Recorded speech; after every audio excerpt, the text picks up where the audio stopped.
Hey gardening friends, are you up for a challenge? Are you brave enough to grow this plant? Do you have the determination it takes to see this plant through in your cold gardening climate? If you do, watch on. Hey friends, it's Kristen with Shifting Roots, and today I'm talking about my experience growing the loofah sponge in my Zone 3 cold climate garden. Now this plant is not for the faint of heart. If you too are trying to grow challenging things in a cold climate in a short growing season, make sure that you hit the like and subscribe button and that you also follow me on Facebook or Instagram to see everything as I'm doing it in real time that year. Loofah plants are notoriously difficult to grow, even if you don't live in a cold climate. So last year I took on the challenge, and these 3 little loofah sponges, see how tiny they are all I have to show for it. However, I still think that it was a total success, and I'm going to share with you in this video what I did and what I'm going to do differently this year so that I'm even more successful.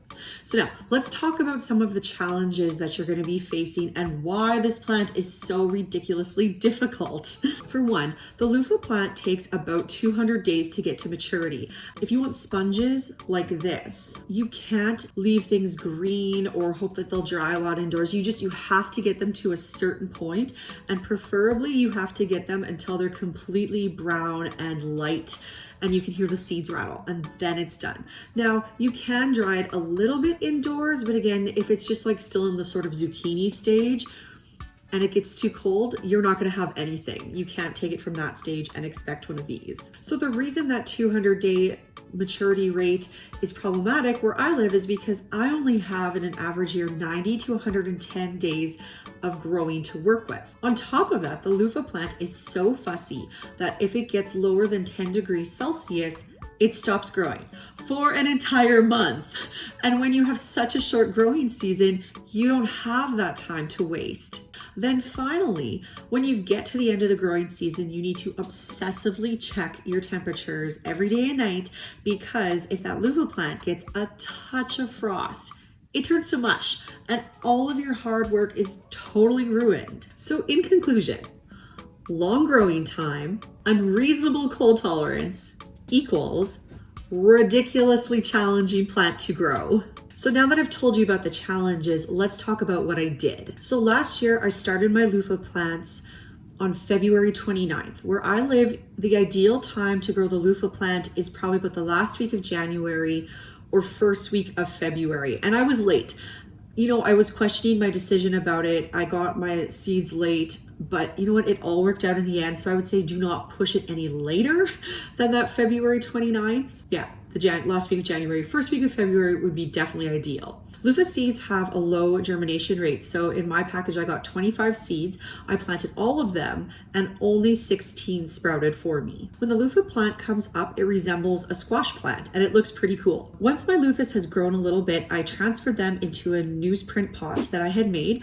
I'll link the post about how to make your own newsprint pot down in the description. In hindsight, I should have done a much larger pot because the loofah sponges grew way more than I had ever anticipated those vines growing. They were actually going up to my ceiling, and I have very tall ceilings and very tall windows. So if you're going to start a loofah plant, make sure that they have somewhere to climb, because they are definitely going to climb in our short growing season.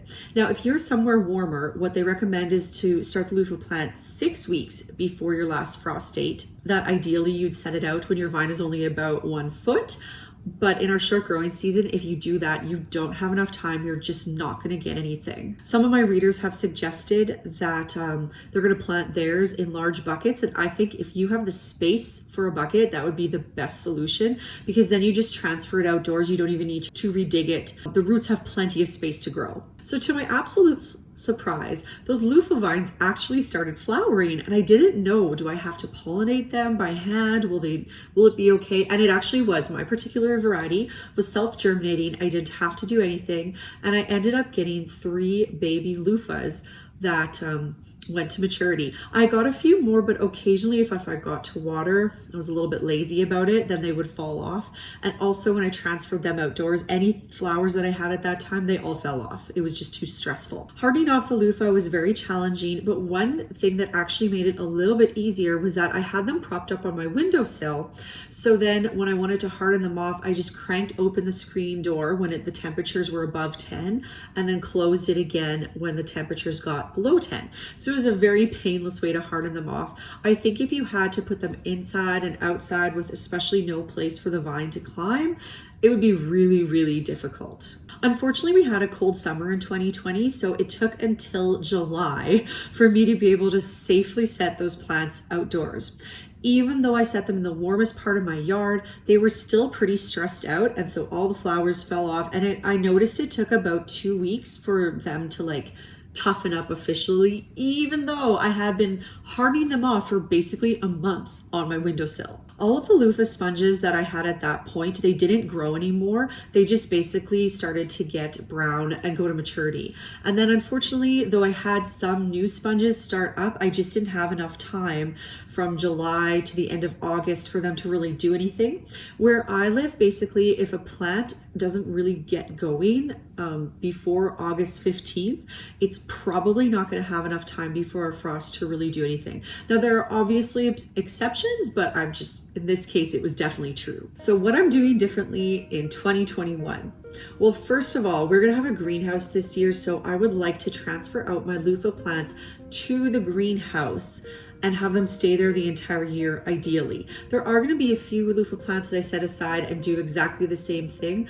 I'm really, really hoping that I'll be able to put them outdoors sooner, but if not, well, I guess there's nothing really that I can do about it. I'm also going to plant them in much, much larger containers.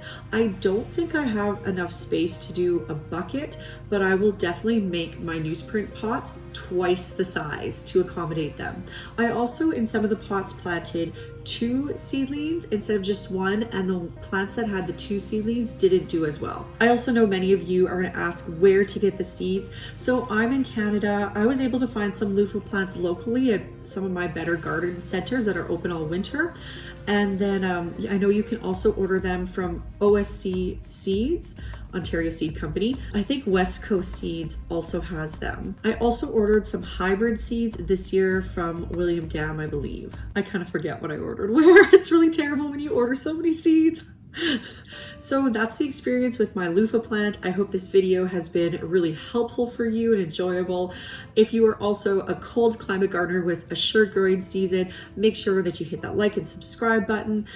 And follow me on Instagram or Facebook for real-time stuff. I'm also going to pop down my full blog post in the description, and we will see you in the next video. Bye-bye.